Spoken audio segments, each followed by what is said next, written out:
Genesis 16. Now Sarai, Abraham's wife, had borne him no children. She had a female Egyptian servant whose name was Hagar. And Sarai said to Abram, Behold, now the Lord has prevented me from bearing children. Go in to my servant. It may be that I shall obtain children by her. And Abram listened to the voice of Sarai. So, after Abram had lived 10 years in the land of Canaan, Sarai, Abram's wife, took Hagar the Egyptian, her servant, and gave her to Abram, her husband, as a wife. And he went in to Hagar, and she conceived. And when she saw that she had conceived, she looked with contempt on her mistress. And Sarai said to Abram, May the wrong done to me be on you. I gave my servant to your embrace, and when she saw that she had conceived, she looked on me with contempt. May the Lord judge between you and me. But Abram said to Sarai, Behold, your servant is in your power. Do to her as you please. Then Sarai dealt harshly with her, and she fled from her. The angel of the Lord found her by a spring of water in the wilderness, the spring on the way to Shur. And he said, Hagar, servant of Sarai, where have you come from, and where are you going? She said, I am fleeing from my mistress Sarai. The angel of the Lord said to her, Return to your mistress, and submit to her. The angel of the Lord also said to her, I will surely multiply your offspring, so that they cannot be numbered for multitude. And the angel of the Lord said to her, Behold, you are pregnant, and shall bear a son. You shall call his name Ishmael, because the Lord has listened to your affliction. He shall be a wild donkey of a man, his hand against everyone, and everyone's hand against him. And he shall dwell over against all his kinsmen. So she called the name of the Lord who spoke to her. You are a God of seeing. For she said, Truly here I have seen him who looks after me. Therefore the well was called Bir Lahai Roi. It lies between Kadesh and Bered.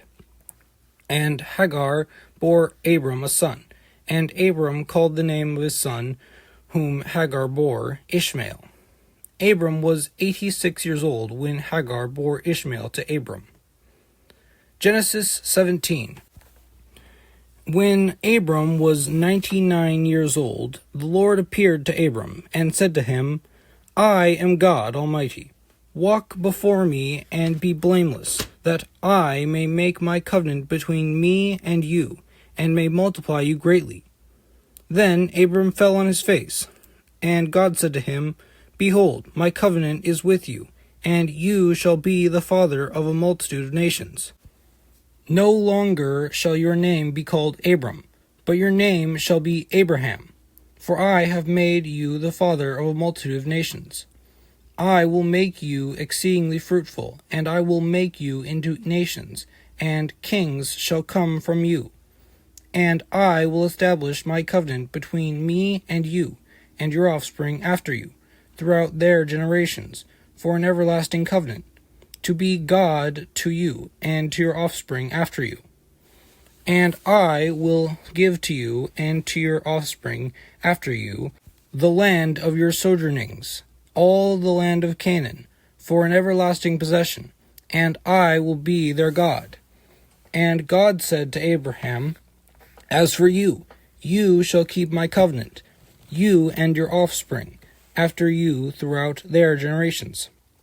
This is my covenant, which you shall keep, between me and you, and your offspring after you.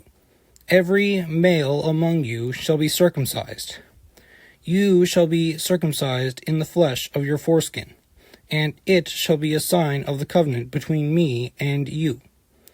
He who is 8 days old among you shall be circumcised. Every male throughout your generations, whether born in your house or bought with your money, from any foreigner who is not of your offspring, both he who is born in your house and he who is bought with your money, shall surely be circumcised. So shall my covenant be in your flesh, an everlasting covenant. Any uncircumcised male who is not circumcised in the flesh of his foreskin shall be cut off from his people. He has broken my covenant. And God said to Abraham, As for Sarai your wife, you shall not call her name Sarai, but Sarah shall be her name.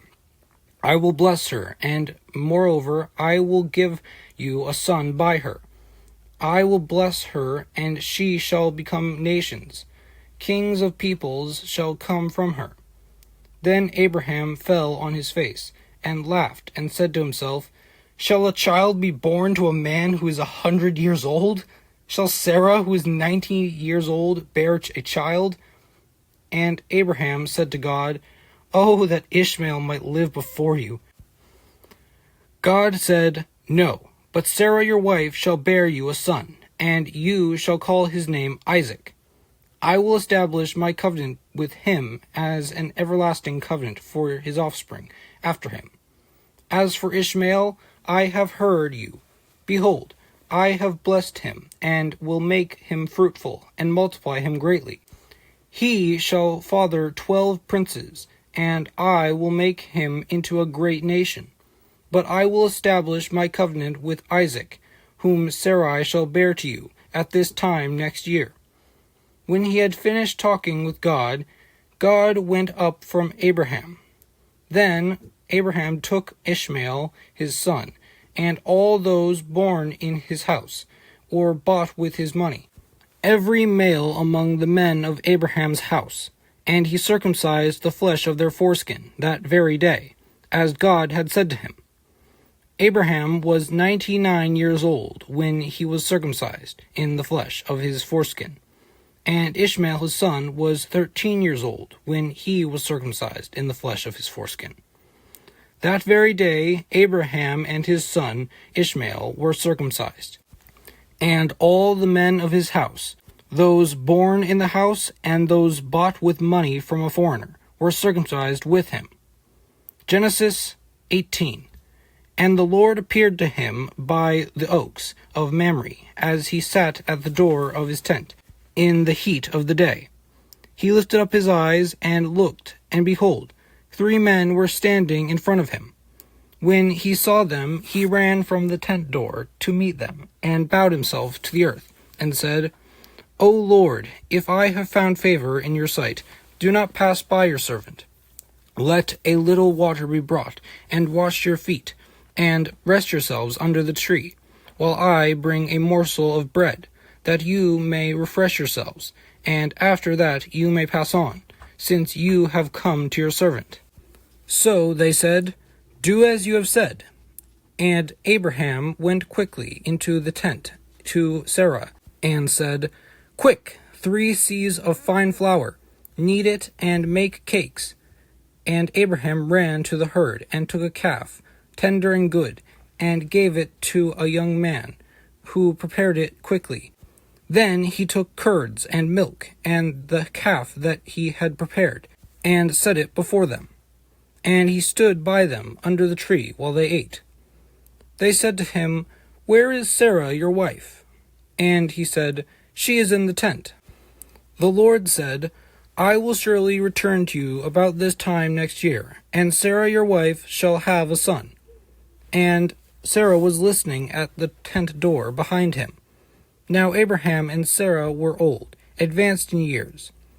The way of women had ceased to be with Sarah. So Sarah laughed to herself, saying, After I am worn out, and my Lord is old, shall I have pleasure? The Lord said to Abraham, Why did Sarah laugh, and say, Shall I indeed bear a child now that I am old? Is anything too hard for the Lord? At the appointed time I will return to you, about this time next year, and Sarah shall have a son. But Sarah denied it, saying, I did not laugh, for she was afraid. He said, No, but you did laugh. Then the men set out from there, and they looked down toward Sodom. And Abraham went with them to set them on their way. The Lord said, Shall I hide from Abraham what I am about to do? seeing that Abraham shall surely become a great and mighty nation, and all the nations of the earth shall be blessed in him? For I have chosen him, that he may command his children and his household after him, to keep the way of the Lord, by doing righteousness and justice, so that the Lord may bring to Abraham what he has promised him. Then the Lord said, Because the outcry against Sodom and Gomorrah is great, and their sin is very grave, I will go down to see whatever they have done altogether, according to the outcry that has come to me. And if not, I will know. So the men turned from there, and went toward Sodom. But Abraham stood still before the Lord. Then Abraham drew near, and said, Will you indeed sweep away the righteous with the wicked? Suppose there are 50 righteous within the city. Will you then sweep away the place, and not spare it for the 50 righteous who are in it? Far be it from you to do such a thing, to put the righteous to death with the wicked, so that the righteous fare as the wicked. Far be it from you. Shall not the judge of all the earth do what is just? And the Lord said, If I find at Sodom 50 righteous in the city, I will spare the whole place for their sake. Abraham answered and said, Behold, I have undertaken to speak to the Lord, I, who am but dust and ashes. Suppose 5 of the 50 righteous are lacking. Will you destroy the whole city for lack of 5? And he said, I will not destroy it if I find 45 there. Again he spoke to him, and said, Suppose 40 are found there. He answered, For the sake of 40 I will not do it. Then he said, Oh, let not the Lord be angry, and I will speak. Suppose 30 are found there. He answered, I will not do it if I find 30 there. He said, Behold, I have undertaken to speak to the Lord. Suppose 20 are found there. He answered, For the sake of 20 I will not destroy it. Then he said, Oh, let not the Lord be angry, and I will speak again, but this once. Suppose 10 are found there. He answered, For the sake of 10 I will not destroy it. And the Lord went his way when he had finished speaking to Abraham, and Abraham returned to his place.